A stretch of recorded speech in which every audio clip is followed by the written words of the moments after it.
All right, let's bring in our guests from some analysis. Cenk Karatas. Cenk is a senior analyst covering Turkish political affairs over at the Global Policy Institute. And we have Hamdi Rifai. Hamdi is the executive director of the Council of United Syrians and Americans. Gentlemen, welcome to both of you. Good to have you here in Washington on this sunny day, where in a couple of hours we're expecting the president to arrive to that location, 1600 Pennsylvania Avenue. A lot is on the table. But Cenk, let's start out with you. What do you expect in terms of being sort of the top item on the agenda? The top item differs from a leader to another leader. You know, this is a significant meeting, and there are different expectations from the side of both leaders. President Trump is going to need to convince President Erdogan to pull back on the S-400 air defense systems. That is regarded as a done deal by Erdogan previously, so that he can move forward to have a deal on another account, which is the Patriots and the F-35 programs. Plus, Erdogan has another agenda. President Erdogan has to convince Mr. Trump that YPG is an extension of the terrorist organization PKK. Now, this is unbelievable that for such a long time, the Turkish side is trying to convince their counterparts that they are cooperating with terrorists in northern Syria. However, the harm is done. But what I expect from this summit is that both leaders need to give the impression that the U.S.-Turkish relations are still strong, still promising, and there is a potential for future cooperation. Okay, Hamdi, Cenk is basically saying that the two sides are coming with different agendas. Is there sort of like a lowest common denominator here? Well, I think they actually have the same agenda. They both need to reach a deal. They need to reach a deal transactionally. Trump needs to show that he can make a deal, a good deal, for Congress. Congress is on the other side of town right now saying, hey, we're going to impeach you. This is Trump's opportunity to show he can do something. And for President Erdogan as well, the S-400 was a misstep. He needs to get back into the Patriot missile system, and he needs to do it today. Today is an imperative day, not only for Trump, but also for President Erdogan. Okay, since both of you actually talked about the S-400 missile defense system, over the weekend, as most Americans do, they watch the Sunday talk shows, and the National Security Advisor showed up on CBS Face the Nation. He had to say that talking about Turkey's purchase of the Russian-made S-400 missile defense system and possible sanctions that could be brought on Turkey. Here's what he had to say. If Turkey doesn't get rid of the S-400, I mean, there will likely be sanctions. The CAATSA sanctions will pass Congress with an overwhelming bipartisan majority, and Turkey will feel the impact of those sanctions. We've made that very clear to President Erdogan. There's no place in NATO for the S-400. There's no place in NATO for significant Russian military purchases. That's a message that the president will deliver to him very clearly when he's here in Washington. Cenk, let me start with you. Basically, the National Security Advisor is saying that, all right, if Turkey activates the S-400 systems, sanctions are going to come. How does Turkey avoid it? Now, we have to understand one thing, that Turkey did not wake up one morning and decided to purchase S-400 systems from Russia. This crisis has been cooking for some time, and Turkey has been warning its partners in the West that this could be a problem. But Turkey needs to get into consideration the national security concerns that it has. So now, I don't believe President Erdogan has a lot of wiggle room in terms of pulling back from the S-400s, unless there is a considerable giveaway from the American part in terms of the sanctions and other things on the agenda. But Hamdi was pointing out that sort of the executive branch and the legislative branch are at times on different notes. And we've seen President Trump actually acknowledge that he understands Turkey's national defense needs. He addressed this at the G20 summit in Osaka earlier in the year, but I think it's the legislative side that actually is pushing for this in terms of sanctions. So are they going to be able to get them on the same page? There's no connection. That's why Mr. Erdogan has decided to come to Washington when there is a lot of anti-American and Turkish nationalistic sentiment being on the rise in Turkish domestic politics, because he hopes to have a deal with Trump.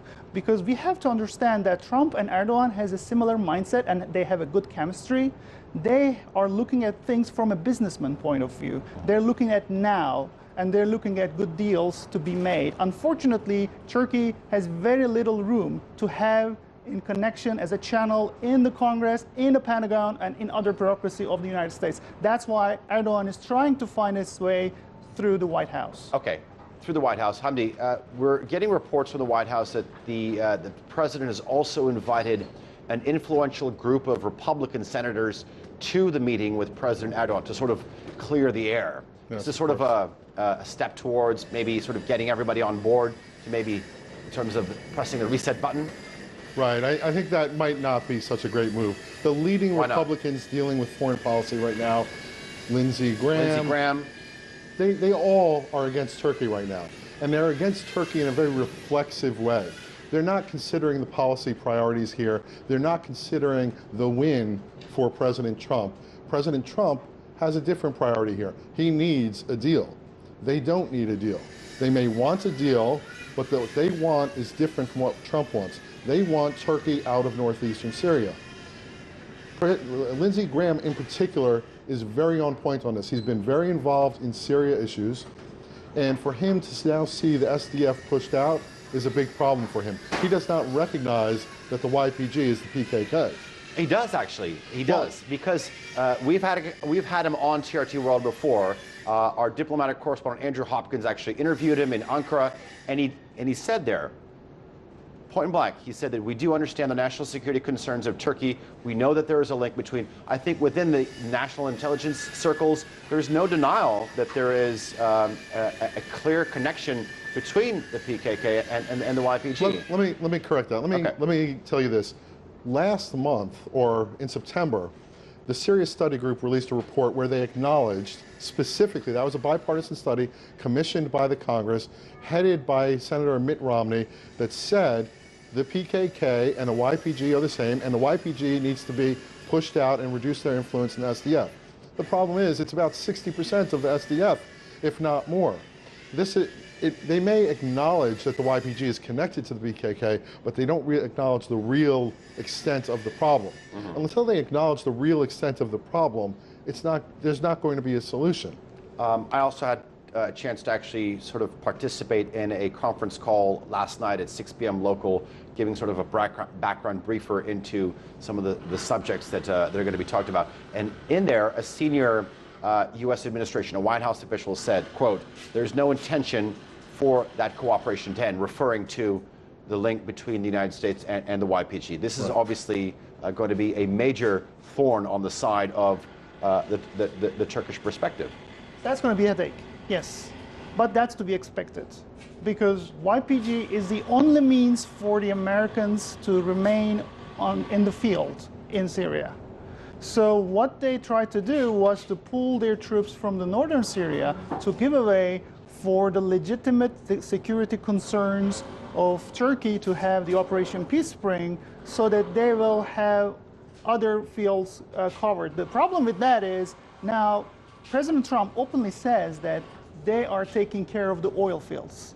Now, I believe such remarks are really, really bad for the American image in the Middle East. That is already very bad, because it just flames the extremists in the Middle East who thinks that the Americans are there for the oil in the first place. So unfortunately, their ongoing cooperation with YPG is going to go to somewhere we cannot foresee from now, because the future of Syria is in line, in parallel to what the United States is going to do with the YPG people. Okay, we've been talking about Syria, so let's give a little bit more of a background information. Well, we've said that Turkey and the United States have been sort of long-standing allies, and this undoubtedly goes back nearly 70 years. Turkey first joined NATO in 1952 during the era of the Cold War. They were on the same side fighting against Soviet influence. Their forces fought together later on in the 50s on the Korean Peninsula. They collaborated very closely in the Balkans during the 1990s, and then later on in Afghanistan in a post-9/11 world. But all that seemed to have changed with the ensuing policies after the Arab Spring, more specifically when Syria's civil war broke out in 2011. As we've been speaking, we saw a major split as to the respective policies of these long-standing allies, mainly over the issue of the U.S. choosing the YPG as their ally on the ground to fight Daesh, a role which Turkey stated on numerous occasions that it could participate in, take part in. But the U.S.-YPG partnership was something that was not tolerable for the Turkish perspective. Turkey has long stated that the YPG is the Syrian offshoot of the PKK, a terror group which is also recognized as such by the United States. To break this down, our Obeida Hito has this report from the Turkish-Syrian border. Despite years of criticism from Turkey about what it says is a failed anti-terror policy, the YPG terror group remains America's main ally in the fight against Daesh in eastern Syria. The YPG is the Syrian military wing of the PKK terror group. And it's no secret U.S. Syria experts have been aware of their relationship between their Syrian partners and the PKK. We ended up choosing the sworn enemy of the Turks, and the PKK is a designated terrorist organization, designated by the State Department, by the United States. We played this terminological game and said, no, it's the YPG, it's the PYD, right, it's the SDF, it's the PKK. Yeah. U.S. President Donald Trump also says the PKK is as bad as any other terror group. Now, the PKK, which is a part of the Kurds, as you know, is probably worse at terror and more of a terrorist threat in many ways than ISIS. Despite operating under an umbrella group known as the SDF, Turkey says their leader, Ferhat Abdishahin, is a wanted PKK terrorist nicknamed the Son of Öcalan. Ankara says Shahin is responsible for carrying out 8 terror attacks in Turkey since 1996, which killed over 100 people, including at least 20 children. Turkish President Recep Tayyip Erdogan recently asked the U.S. to turn him over following reports the wanted terrorist was invited to visit the White House. The person with the codename Mazlum is a terrorist who is wanted with an Interpol red notice. There is an agreement between us and the U.S. regarding the repatriation of the criminals. So the U.S. is supposed to hand this man over to us. Turkey has also asked the U.S. to stop providing support to the YPG and to fulfill their promise agreed to during Vice President Pence's visit to Turkey of removing them from the border areas. But according to President Erdogan, that hasn't happened yet. Neither Russia nor the U.S. has managed to clear those areas from the terrorists on the deadline that they promised. We will be discussing all of this with Trump. The U.S. president initially said U.S. troops would be leaving the area, but instead repositioned them near oil wells in northeast Syria.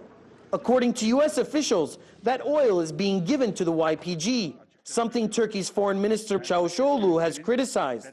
We're following US statements closely, and they say openly they're there for the oil resources. We're talking about a country that's not hiding from that fact. Moreover, with the revenues they make from that oil, we see that they support terror groups like the YPG and the PKK. Now Turkey is working with Russia to secure the border areas according to an agreement made in Sochi last month. As Turkey's president made clear, the U.S. did not fulfill its promises, and the YPG have not completely exited the areas agreed upon. That's why Ankara says Operation Peace Spring will continue, and Turkey will do whatever is necessary to secure its border. A message that is likely to top the agenda at the meetings between the two leaders in Washington, D.C. Obeida Hito, TRT World, on the Turkey-Syria border. All right, we're back with Cenk Karatas and Hamdi Rifai here in Washington. Hamdi, let me start with you. What role do you think that the United States wants the YPG to play in Syria? The U.S. wants that as a springboard for whatever influence it seeks in Syria. But more importantly, the YPG, if the United States is not partnered with the YPG at this point, that would be to the detriment of Turkey, the U.S., Syrians, and others. Why do you say that? Because that oil is very important there. And leaving the YPG to its own devices means it would be partnered with Assad, which means that Assad would be funding more terrorism, which means Assad, the sanctions against Assad would not be working. And we all know that Turkey did stand against Assad, and there's no such thing as forgiveness. There's only retribution with Assad, which means that Turkey will have a worse neighbor than it currently has. If Erdogan thinks that the PKK was bad, wait till Assad is out from underneath water, that's going to be even worse. We don't want to see that. Nobody wants to see that. So more of a sort of a chaperoning role, a supervising role in Syria then? It's a counter-influence to Assad and Russia. The U.S. and Turkey have a traditional role of cooperating together. How about Iran? Iran here has tried to move in. As soon as we saw that the U.S. pulled out of northeast Syria, we saw Iran try to move in. But that was quickly turned back. And I don't think that Iran has enough significant forces in Syria right now to make a big impact. They have maybe 4,000 forces, and they aren't really doing so well. What they're doing is they're maintaining roads and infrastructure. Cenk, I want to turn to you. With the United States sort of going back and forth, seesawing about, Daesh is defeated, we're pulling out and we're coming back in. And now that we know that we have American hardware in northeastern Syria protecting oil fields, from a Turkish perspective, President Erdogan has actually pointed this out, saying that, we know what these superpowers are here to do. They're after oil, talking about, Deir ez-Zor and Kamishla in the northeast as well. What's Turkey's perspective here? Now, Turkey's perspective is, first, Turkey has been suffering from this civil war in Syria since the very beginning. I've been a journalist, I've been in the field, I've been there all along the border. I've seen the humanitarian catastrophe that has unfolded day by day. Now, there is no other country that could bear the cost of hosting over 4 million refugees, almost 4 million refugees inside their territory. Unfortunately, Turkey has been left alone in this game, in this case, in this catastrophe. And unfortunately, right now, this is still going on. Now, look at the policy of Erdogan, that he wants to build a safe zone in northern Syria so that people can go back home. And look at the reactions from the European countries, how they are trying to distance themselves from this catastrophe, from Syria. Now, from the very beginning... But isn't it to their benefit? Because if the Syrians don't actually have a safe place to go back to in northern Syria, then they risk actually Turkey opening sort of the proverbial floodgates. Correct, but... And millions of Syrians... Very correct, but unless you want to wash your hands from this Syrian quagmire. Now, Turkey has over 900 kilometers of a border with Syria, and nobody else has that. And the United States wants to have a cheap, fast, and easy solution for this quagmire, for this problem. Europeans, they want to distance themselves. They want to outsource it so far to Turkey. Now, President Erdogan has been offering the hand or the ISIS fighters to the European countries where they originally came from. So he wants them to assume the responsibility in what we have right now. Unfortunately, I don't believe that the situation that we are in right now is only the result of the wrongdoings of Turkey. We're going to get to sort of the foreign Daesh fighters in a bit, because that is important. We've seen a lot of sort of movement, action in that arena. But what struck me actually being here in the United States for a couple of days as we're preparing for this is, especially in Western media, in the US, we're always hearing this narrative of sort of Turkey attacking Kurds. But in an interview that was given by the presidential spokesman, Ibrahim Kalin, just last week in local media, he basically said that there are millions of Kurds that sort of don't subscribe to this Leninist Marxist ideology, a separatist ideology, which from a Turkish perspective is very understandable. It's correct. But why is it so difficult, or why is it easy for media here to group all these Kurds under one umbrella, to paint them with one broad brush and say, Turkey is attacking the Kurds? Even today, on the front page of a lot of major publications, the Wall Street Journal, the New York Times, saying that, the U.S.'s drone footage of showing or reporting that Turkish-backed forces attacked civilians or Kurds in northern Syria. That's an interesting question, and no matter how I answer it, it's going to be wrong. The problem here is this. Everything when we talk about the Kurds is an untruth. It's not accurate. When we were talking about the SDF prior to Turkey's incursion into the northeast Syria, we were always told by General Votel, Brent McGurk, and others that the SDF was a mixed force of Arabs, Kurds, otherwise. And they referred to them as the SDF. Now they refer to them as the Kurds. They never talk about the SDF anymore. They don't talk about the YPG. This is a political fiction made for argument's sake. However, the problem is that the Gallup released a poll, I think it was just this week, maybe even this morning, where they polled Kurds, Arabs, and others in the area east of the Euphrates River. This poll by Gallup was actually commissioned by the State Department. And the Kurds themselves, the Kurds, say, we don't support the YPG. And I think as many as a third of them said, we're glad Turkey has made an incursion into northeast Syria.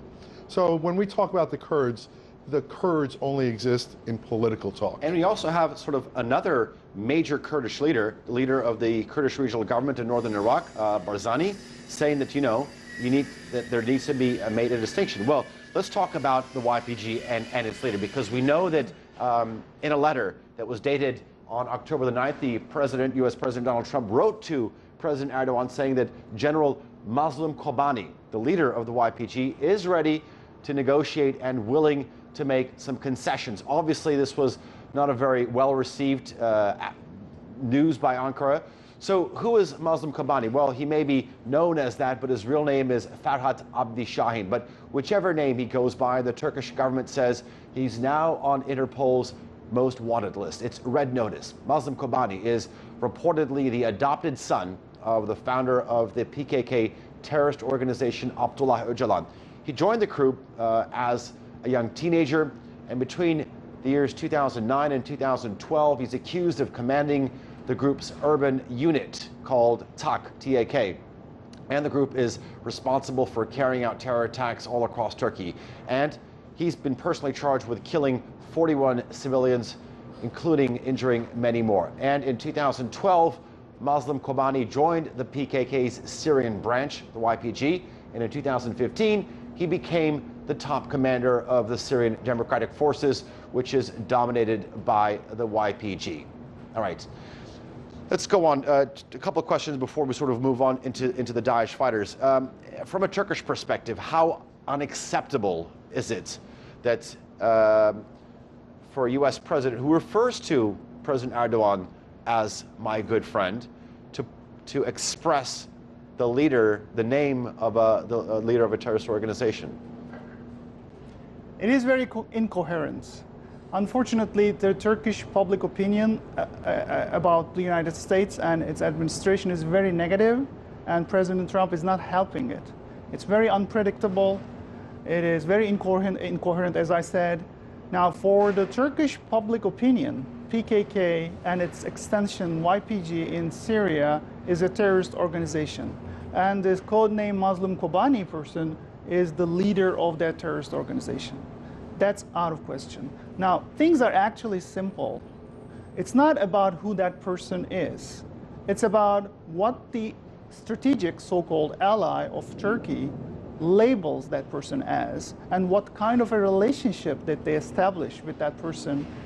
Now, we see that that relationship is going to go on. It's not going to end. And for Turkish public opinion, this is not easy to swallow. It's impossible to get. So we need to have meaningful diplomatic relations between the two countries, and we have to find a common ground. But if there is a disagreement in terms of such a basic, fundamental issue that the people, the Turks on the street, take very seriously about, I cannot foresee how the leaders are going to find a common ground other than trade. Is this, we're going to get to trade in just a bit because there's quite a high target there, $100 billion. But is this sort of the same as sort of Turkey or any other U.S. ally inviting a person like Abu Bakr al-Baghdadi or an Osama bin Laden? Not easy to compare, but yes, comparable. It's comparable. You wouldn't do that. But the thing is, the cooperation of the United States with the YPG group has been going on for several years. And this is not the first time that we're talking about it. It's set to continue, according to senior administration officials. So exactly. I've counted more than a dozen times that here in Washington, D.C., analysts and experts and academics came together and talked about how risky this cooperation is. And there are other ways to tackle with the problem of ISIS or Daesh, however you call it, in Syria.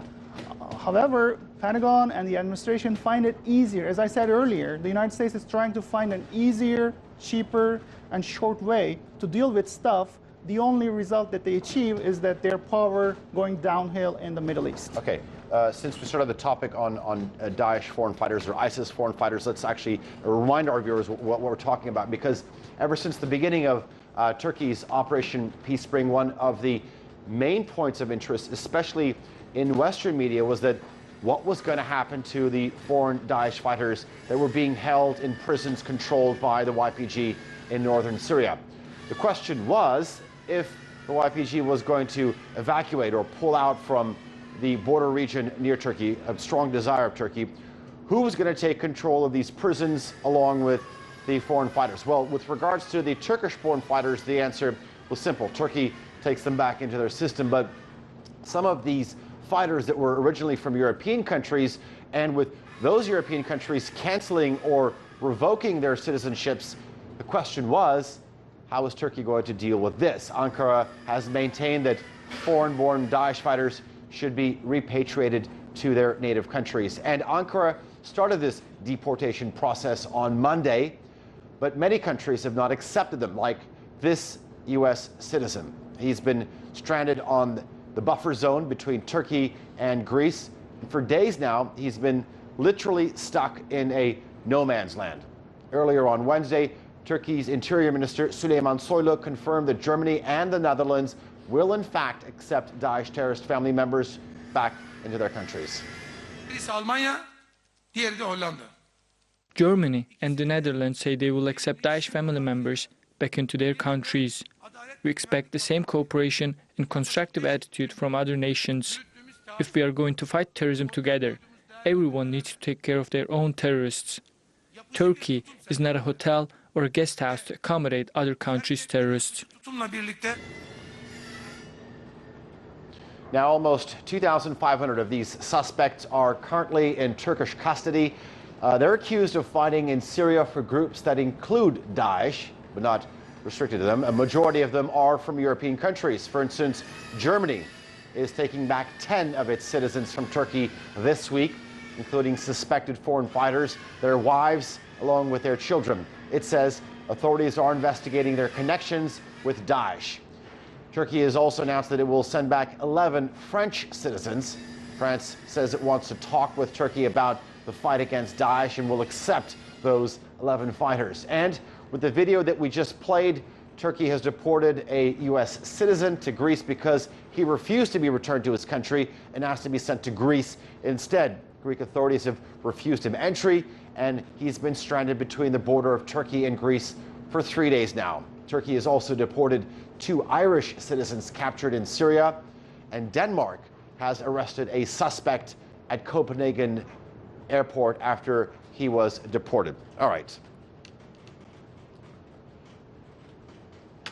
We're going to cross over to the White House in just a bit and talk to our thing. But just in terms of getting these foreign fighters back, repatriated, this is something that Donald Trump also said, that the European countries need to sort of step up. And it was actually quite ironic to see this U.S. citizen sort of stuck in between Greece and Turkey. Do you think Turkey is sort of chewed off more than it can bite, or with these foreign fighters? No, I don't think so. I think Turkey is trying to make a point. Mr. Erdogan is trying to make a point that the Europeans have a responsibility in all this crisis. And as the Turkish Interior Minister said, that Turkey is not a hotel for the ISIS fighters. So if the person is from Germany, he and his family has to go back to Germany and it has to be dealt with there. Blaming Turkey for harboring the ISIS and supporting it at the moment is very, very unfair. And what we see as a misinformation, as a disinformation here in the United States, that Turkey is labeled as a country supporting ISIS. I mean, Turkey suffered from ISIS bombings all around Turkey, like lost a lot of, like many citizens. Well, outside of Syria and Iraq, I think Turkey is the country that suffered the most in terms of their attacks. To be honest with you, nobody is aware that Turkey actually conducted operations against the ISIS inside Syria and cleared a big portion of land from the... Because the narrative is that Turkey let them in. Because it's lazy and it's so they easy don't say to that grasp. Yeah. England sent them, they say Turkey let them in. Well, that would be an argument sort of probably by Brett McGurk saying that, Turkey had these porous borders. But, the Turkish foreign ministry officials have come out numerous times and said, Turkey is probably the number one fighter, the number one opponent of ISIS. They've cleared the most number of fighters, cleared the most amount of land. I think